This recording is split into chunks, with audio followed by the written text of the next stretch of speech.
Hey guys, I'm Brian Chu from the Australian Gold Fund. I am at the Gold Coast Gold Conference and we're at QT. What I'm going to do is I will be interviewing a few people from bullion dealers, company executives, as well as also private investors. So let's check them out.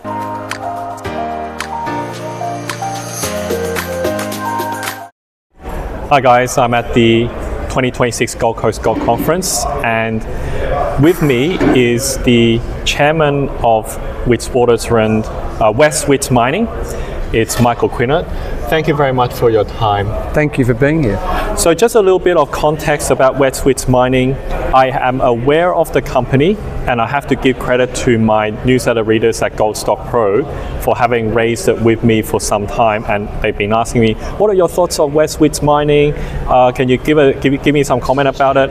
And I must concede one thing, is that I have looked at the company briefly, and I have been on and off looking at it, but it dropped out of my radar, not because of any discredited company. It's just that what I was looking for was I was looking into more Australian-based companies, but this one in South Africa has definitely come onto my radar, especially because of the progress the company has made. We are very cautious to point out that the company is transitioning to production. I consider it as a near-term producer, and the reason is, and I'll hand that to Michael to explain. So Michael, would you tell us a little bit about the history of West Wits Mining and also the current development that you have in the company?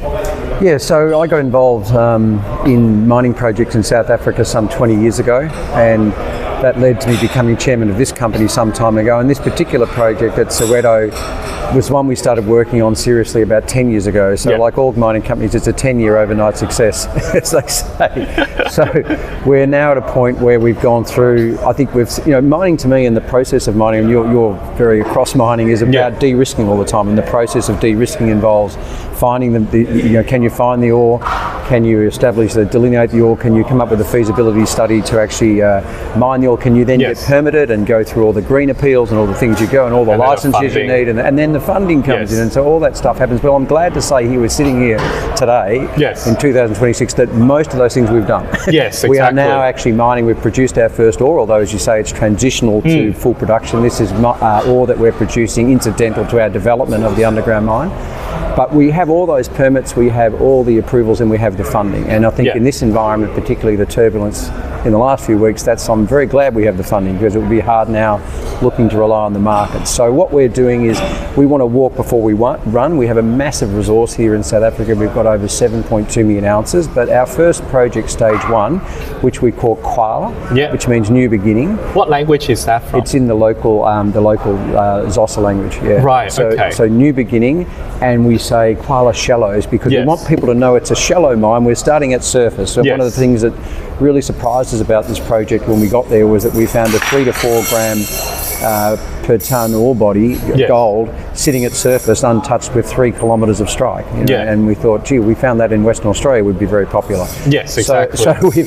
So we've designed our first stage is about Kwala Shallows, which is a modest program by the terms of the ore body, and we plan under Kwala Shallows. It's been through a full DFS study, and it's funded by the banks and by our own equity inputs we've already made. And so that will see us develop the mine in the next 2.5 years to a steady state production of 70,000 ounces a year at a good all-in sustaining cost of under $1,300. A little bit under $1,300. US dollars or Australian dollars? US dollars, okay. I'd love it to be Australian dollars, but it's US dollars. So that converts to about 1,850 Australian dollars an ounce at the moment.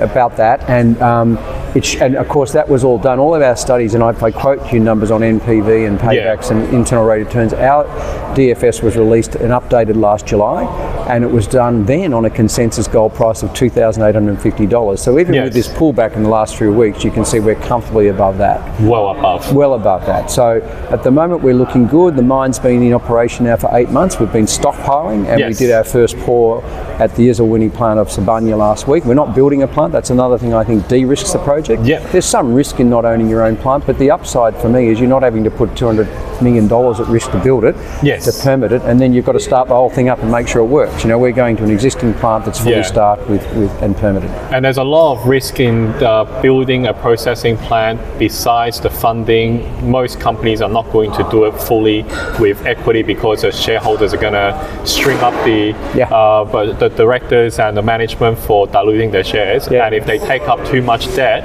at a time when interest rates are rising or there are delays in accessing the ore, then the lenders want the payback, and the shareholders could potentially face massive problems if the company has to go and raise capital in order to keep everything going. Exactly. I mean, delays kill you by death by 1,000 strokes too. Yes. Like all these. So we're lucky in the fact that where we are in Johannesburg, it was the biggest gold field in the world. Produced about 22 to 25% of the world's gold till still today. And I think that's also why you pointed out it's Kuala Shallows, because the first image, the first impression that people have about Witwatersrand is always about those massive, centuries-long underground caverns that go down 3 to 4 kilometers beneath the ground. Well, next door to us, Harmony Goldfield, just incidentally on that, they're mining at 2,700 metres. Yes. On the same structures we're starting at surface. But what happened in our area was they left it behind because they didn't consider it was high grade enough, and they stopped 20 years ago. So what grades are we talking about as high grade over there? Our global resource is 4 grams a tonne, but this Kuala Shallows we think will run at about 3.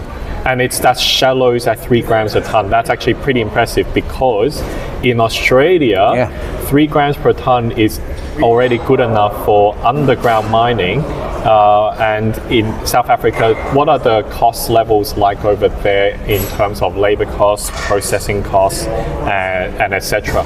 Well, the labour costs are lower, but they need to be, because we're using a hybrid technique between automated mining with trackless vehicles for the development part of our work. Yes. But for the stoping, because they're narrow stopes 1.4 metres wide, we're using the traditional handheld equipment. We're using hydropower, a new type of technology, not air compressed. But we're intensive on labour because we need people, and that's a good thing in our social license, because we're employing 1,000 people in an area that's depressed, and it's also our labour there is quite cheap compared to Australia. It's a lot cheaper. So in terms of that, our costs, that's where it's all in our all-in sustaining cost, which is under $1,300 an ounce, which I think by any standards for underground mining is pretty good.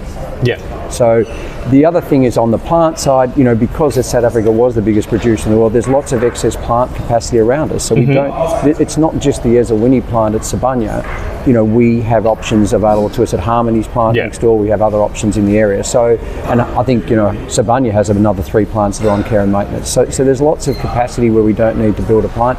I think also in the sense that, you know, we're if you like, toll treating, people call it toll treating, we're sort of renting a plant off one of the most credible mining companies on the continent, Sibanye Stillwater. Very credible company, and, you know, I think therefore we've got a good counterparty. In terms of counterparty risk, we've got a good situation. So currently the company's market cap is about $300 million, and it was a lot more the other day. It was exactly compared to, well, as at the 26th of March, and I'm sure you would say so for obvious reasons. Well, compared to 2 weeks ago. Yes, that's very true. Now, with South African-based mining companies, there is a ownership. Is there a 20 or almost quarter percent? We call it black empowerment. And we have to get your mining right. You need to have when we got our mining right, you needed a 26% ownership from black empowerment people. And so we have that. We've satisfied that requirement. But the law in South Africa has now been clarified in the last 2 or 3 years that there was a confusion about, does that mean you have to always have a 26% shareholder who's black? And the answer to that is no. It's now once empowered, always empowered. So our shareholder could sell down, or they could even migrate their shares into the holding company on the tradable company at some point, and so therefore the structure will potentially become more simplified. But at the moment, we have a 26% black empowerment partner, a so-called BEE partner, and they are a good partner. They've worked well with us with the government liaison and so forth, but also because West Wits has funded the project development, After we pay back the banks, the first $40 or $45 million will come back into West Wits through the loan accounts. Okay, so as a 26% shareholder, will they also be shouldering the same burden on the cost? Because I'm aware that some African nations, for example, with West African Resources, the deal that they had at the name of the mine just almost escapes me. It's not San Bredo, it's the other one, it's Kiaka. There were talks of how the regime wanted to increase their ownership, and part of the ownership is that they receive the dividends, they don't actually have to shoulder the costs of operations. What's the deal with Black Empowerment? With Black Empowerment generally, I mean, it's up to the parties to negotiate. There is no actual rule on it, but the situation here is that our partner bought out a previous Black Empowerment partner. Yes. He paid real money. He paid in those days $1 million when we were a very small cap company. So he paid value, but the deal was we would provide the equity funding through the market access we have to actually fund the development through loan accounts. So he's not free carried in the sense that those loan accounts attract interest, and we will be paid as, if you like, as a banker to the project. And then as equity holders, we will share the dividends. So it's, in a sense, they are free carried in terms of the funding. But that means they won't get dividends for a long time. Well, it'll be a short time because this mine produces a lot of free cash as soon as it starts producing. So strictly speaking, at what point in time will you deem this company to be a gold producer rather than a transitioning to a gold producer? It's an interesting question. I don't think there's any exact art, or it's more an art than a science on it. But I think what I like to say to people at the moment, I consider us to be in transition to producing. We are producing ore. It's incidental to our construction of the mine.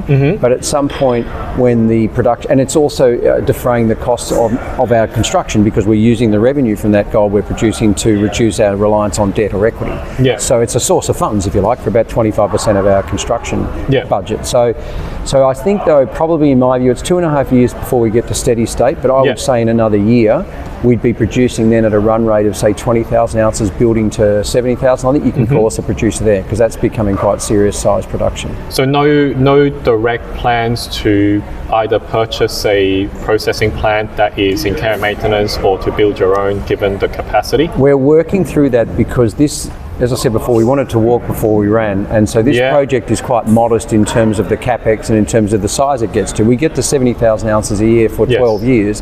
It's a 17-year life of mine in total.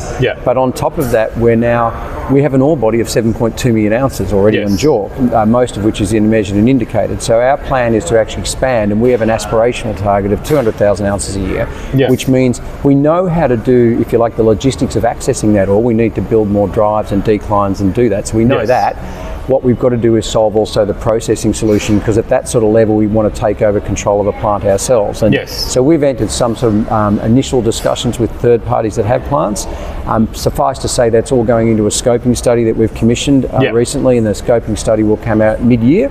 So we'll be letting the market know hopefully around mid-year how that went, and we think there's going to be solutions. But we've got to go through the proper process to show that those solutions are viable rather than just sort of do it on the back of an envelope. So that's underway. So yes, we do have plans to expand in the sense of to use the ore body more effectively, and that will probably require more control, if not total control, over a plant. But there's options on the table. I don't want to go into them all because they're subject to third-party discussions, but there are at least 3 options we're considering. Well, Michael, it's interesting to hear what it's like operating a mining company over in South Africa, especially in a historical region where there's a lot of operations there, and the capacity, while there is actually excess capacity, there's opportunities for you for companies like yourselves to seize upon these potential and to grow. Because I can tell you, in Western Australia, we're probably still far away from the point where I think there are more deposits than there are processing plants, whereas in South Africa, we should move them all over the Indian Ocean. Exactly. If only the cost of energy is much cheaper, isn't it? Yeah. Well, that's the point. But but that's the thing. I mean, people have got to remember that South Africa has still produced to today's figures 22 to 25% of the world's gold, and most of that all came out of the Wits Basin, all out of the Wits Basin. So 1 in 4 gold rings you're seeing was theoretically made in the Wits Basin. So that meant we've got a lot of capacity there, and now they're producing at about 9 or 10 in the world in terms of production rate, where they were number 1 for like 80 or 100 years. So So you can see there's a lot of capacity that can be taken up. And we hope that this is the first underground gold mine in South Africa for 15 years. Wow. So it's generated a lot of interest in South Africa. Can this be a catalyst for rebirthing some of these mines and getting it going? And so we're hoping we can show that can be done. Well, thanks a lot for your time there, Michael. I really appreciate it. It's very informative. Now, ladies and gentlemen, we hope you enjoyed this conversation. And if you have any questions, please feel free to drop a line to West Wits Mining. And also, if you like this channel, please like and subscribe to it. Thank you very much for your time, and leave us a comment. Take care and God bless.